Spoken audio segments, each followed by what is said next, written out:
Il ministro ci ha dato in anteprima una notizia molto importante, ovvero di aver depositato nei tavoli del governo ed in particolare all'attenzione del ministro Speranza la proposta del suo dicastero, ovvero quella di far ripartire il comparto del turismo e delle spiagge in particolare in concomitanza con la data del 15 di maggio.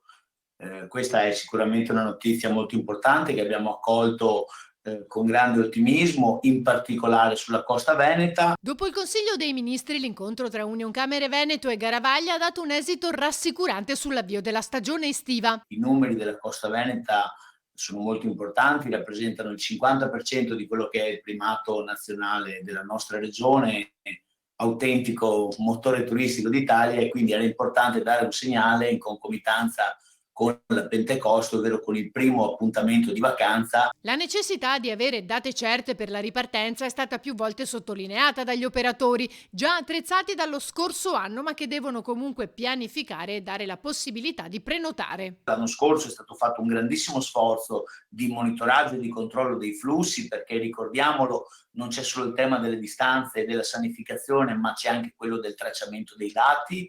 Da questo punto di vista continueremo a lavorare. Tutti i sistemi di prenotazione, non solo dei servizi economici, dei servizi a pagamento, ma immagino anche alle aree libere, sono stati ulteriormente potenziati. Siamo già al lavoro su tutte le spiagge del Veneto per farci trovare pronti quando appunto verrà data luce verde.